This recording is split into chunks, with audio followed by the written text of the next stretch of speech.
let us now talk about more details or fine-grained details about the humanity formula and how Kantian moral deliberation works. What I like about the O'Neill paper is that it does those two things at the same time. It tells you how the humanity formula applies to practical cases. And then it also gives you a clear idea on how Kantian moral deliberation works, right? To understand how Kantian moral deliberation works, we'll discuss beneficence and welfare. Welfare is another term for happiness or net utility. So you can easily see that this is something that will get the attention of utilitarians. Kantians care about happiness also. They care about welfare, but that's because autonomy depends on welfare. You can only be autonomous or free if you have all your human needs satisfied. That's the only way you can exercise your freedom. So the Kantian is interested in welfare, but has a different kind of goal when pursuing welfare. And that's something that we need to explore. So first point under this slide, the thing that O'Neill says, in the case of the vulnerable, beneficence is preventive justice. So I want you to look at the parts of the text, discuss this. There's going to be a question in the quiz related to this point, right? So to understand what O'Neill means, we have to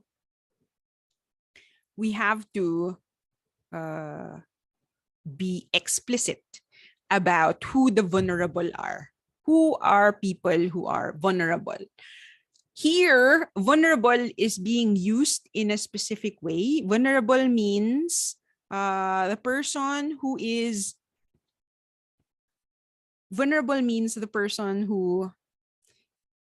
in danger of losing their autonomy. So one concrete example of vulnerable people, one group, so I'll give you two groups instead of one. One group of people who are clearly vulnerable are children.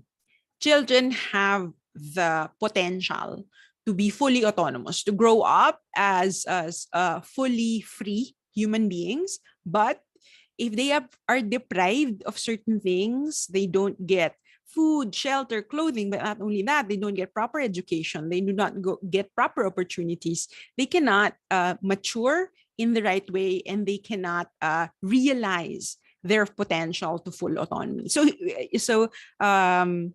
children are vulnerable. They're in danger of losing the autonomy that could be theirs if they grow up properly.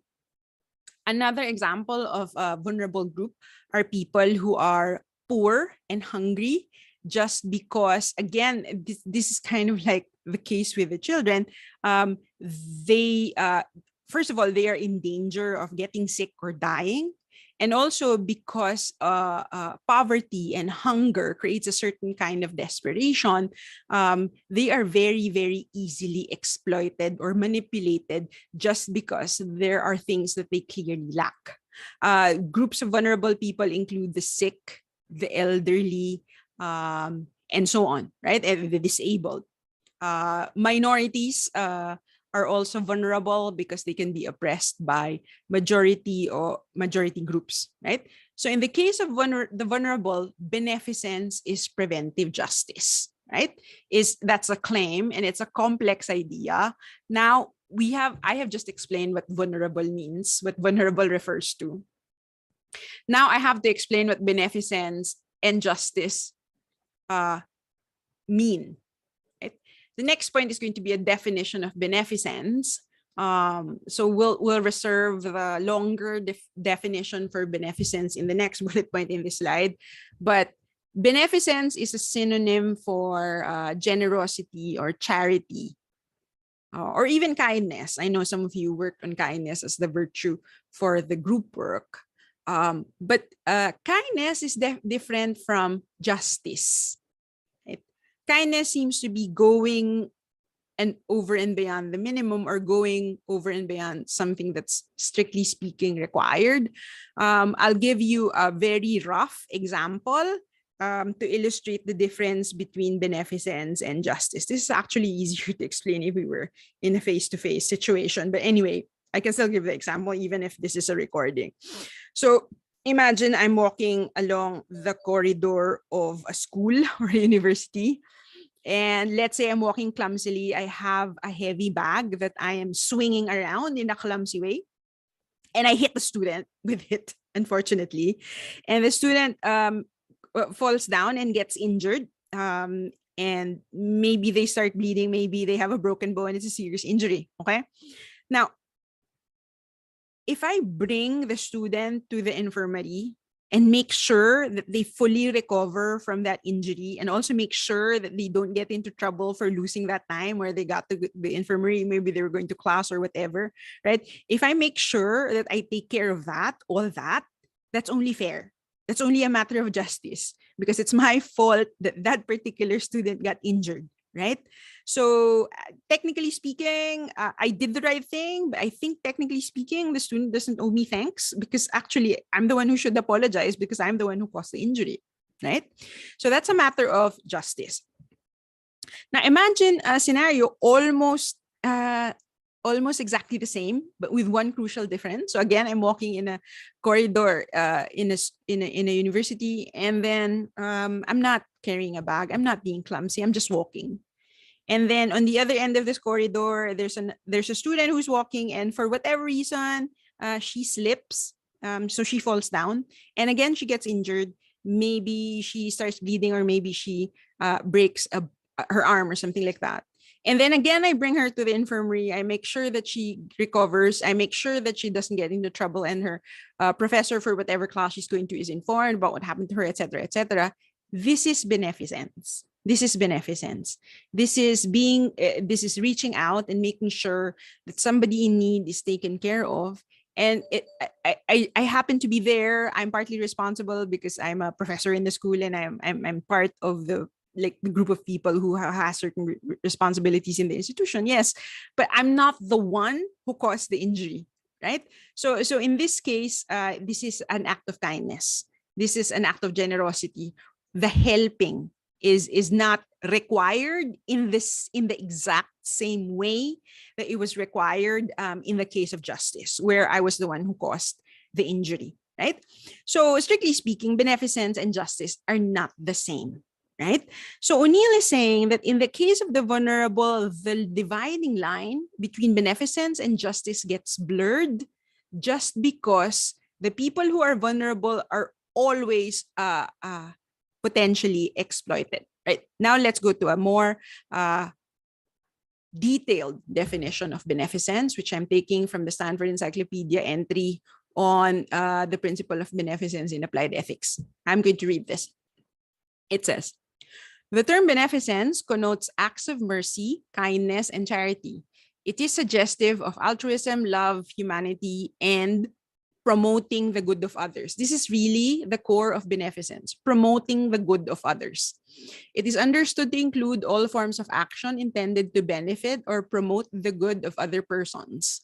The language of a principle or rule of beneficence refers to a normative statement of a moral obligation to act for the other's benefit, helping them to further their important and legitimate interests, often by preventing or removing possible harms. Examples of beneficence include social welfare programs, scholarships for the needy, philanthropy, disaster relief, preferential option for indigents, in hiring or admission, right? There are going to be cases in the final paper options on this, and some of them I've given last year, right? So the free tuition fee program in state universities and colleges, right? A social welfare program like 4Ps, or it's known by its international name, conditional cash transfer, where cash transfer is given to families who are in need of assistance so that they go for medical checkups, they ensure that their children don't drop out of school, etc., etc. Right? So beneficence is about promoting the good of others. So here, actually, now that we're in a position to compare Kantian moral reasoning and utilitarian moral reasoning, we can ask the question, what's the deeper reason why we're interested in promoting the good of others? The utilitarian answer is we want to produce maximum net utility. We want to promote the good of others because we want to promote the greatest happiness of the greatest number. The Kantian answer is very different. The Kantian answer is we want to promote the good of others because it's only right to do that when we respect their humanity. We're not interested in maximization. We're interested in respecting humanity and promoting the autonomy of other people. Later, I will give you examples of social policies and actually systems of government that will show you like differences in how utilitarians and Kantians want us to design our society and the way we want to live as individuals and as a community. For Kantians, welfare programs should prevent extreme poverty that leads to hunger and homelessness, but welfare participants must be as much in charge of their lives as possible. So this is a first indication of how Kantians will differ from utilitarian ideas or utilitarian prescriptions on how to run a country or how to manage an economy or how to manage people. So Kantians will say when there is hunger, when there's a natural disaster, when there is famine, when there is the economic fallout from a pandemic where people lost their jobs for extended period, they have no livelihood, right? We should have welfare programs. We should have feeding programs so that children get proper nutrition. We should have job fairs and connect people to jobless people to people who can hire them so that they can get back up on their feet. But the point is here to prevent poverty that leads to hunger and homelessness because this damages humanity and this makes people unfree. They cannot be autonomous if they are poor and hungry and homeless. They have no options.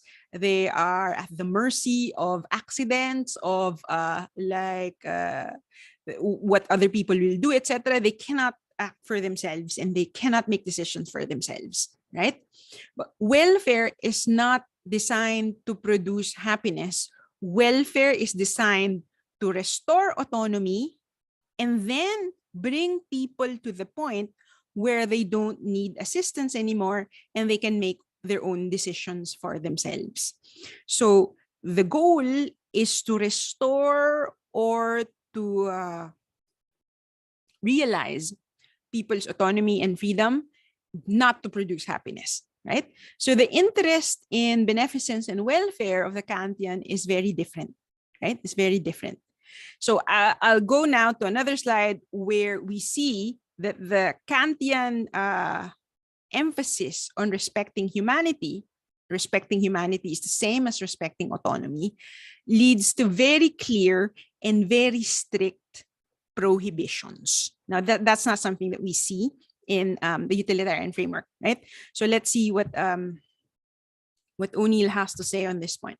So humanity as a value is a source of prohibition. So I have this cartoon here, which seems to be a reference to the way Nike and other clothing companies and other companies that produce wearable shoes and clothes depend on sweatshops that employ children, right? Humanity is a source of prohibition. Humanity is an end in a negative sense. It is something that limits what we are morally permitted to do, right? So I'll give an example featuring child labor here, kind of similar to the tomato farmer example. So if we have places in Asia, this child appears to be Asian. We have many places in Asia where there are sweatshops that produce clothes to be sold in other parts of the world for very high prices. Those people who work in sweatshops in places like Bangladesh, they earn very little, and they're kind of happy with that because the option is earning nothing. So if we have a 14, 15-year-old child who's living on the streets, who has no parents, who has nobody to take care of her, and somebody comes over and tells her, do you want a roof over your head, a bed to sleep in, like food and money? And if you want all that, you should go with me and I'll teach you how to run a sewing machine, and you can work in a factory that makes shoes or that makes shirts.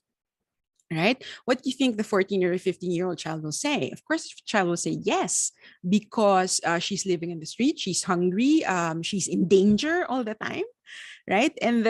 But she's being given again an offer that she can't refuse, right? So humanity is a source of prohibition. Because of the value of humanity, we are forbidden from making offers that people can't refuse. In the first place, our positive obligation is to allow people to have options, to have proper options, like for the child to be taken out of the streets and have proper education and have her needs looked after, right?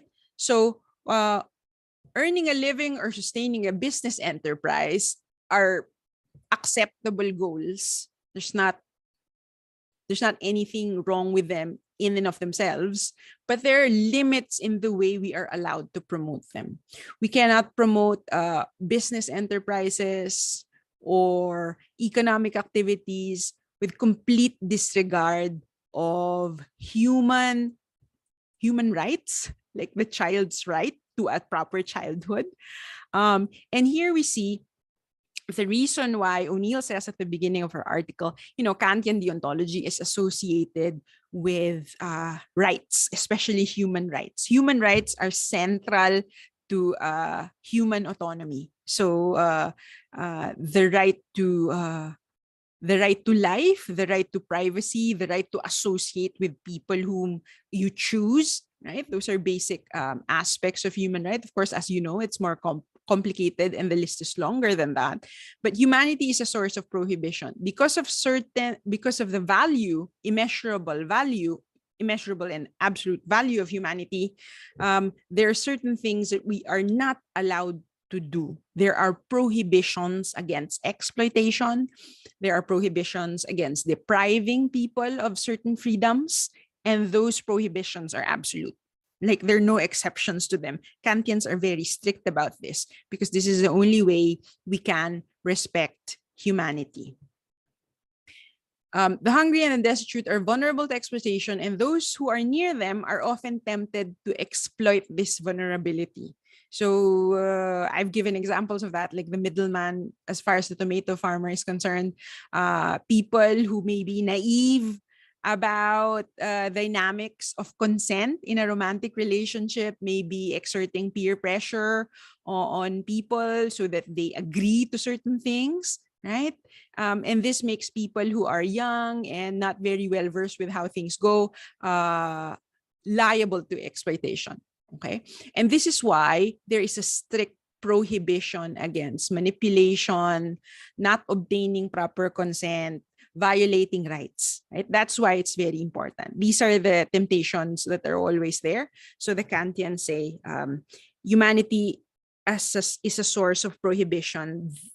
So it's a source of obligation in the negative sense, meaning humanity gives us a set of do nots. Do not do this. Do not violate rights. Do not deprive people of free speech. Allow them to express their opinions. Do not deprive children of their childhood. So apart from the Bill of Human Rights, there's also a separate bill, the rights of a child.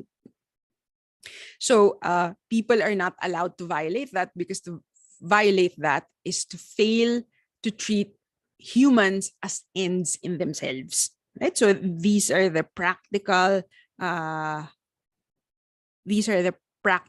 elements that go with the humanity formula. But more than this, and I found this other cartoon that kind of fits this one very nicely. Humanity is a source of a positive obligation, right? So just because you are not doing anything wrong does not mean that you're doing enough. And I think this cartoon I express that because in this case, we see a child who is probably African, who is starving and who is holding out the feeding bowl because he's hungry. And there is this person who is saying, oh, okay, we're not doing the Nike plant. We're not using child labor, but this person is not doing anything positive to help. This is not enough, right? This is not justification that let's have the Nike factory. That's not the conclusion. The conclusion is different.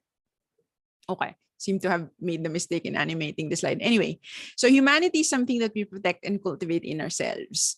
Since the hungry or destitute have vulnerable autonomies, helping them is an obligation. So this is why O'Neill said beneficence is preventive justice. It's not enough to follow prohibitions as do not exploit children. Okay, you're not exploiting children, but the children who are not being exploited are still hungry.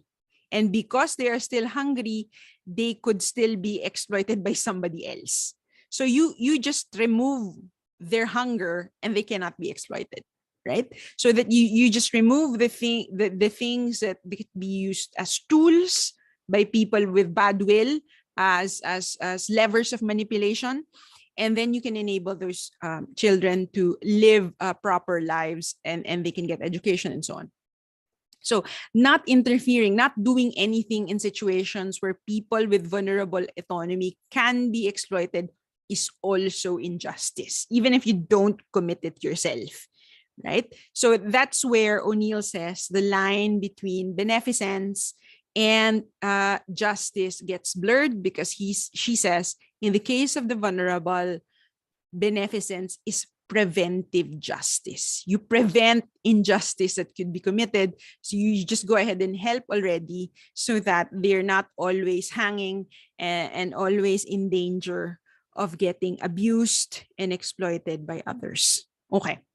So make sure that you read the O'Neill article carefully. I have been explaining important parts of it in this recording, and I will do that some more in the third and last recording for Module 9. But I will just give you a warning that you should read the article closely, apart from being able to define beneficence and differentiate it from justice.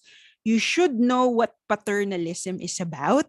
You should know what the difference is between a welfare state and a welfare program. And you must read the text to know why Kantians are against the welfare state. Okay, so I'll leave you to your reading and I will come back with the third recording.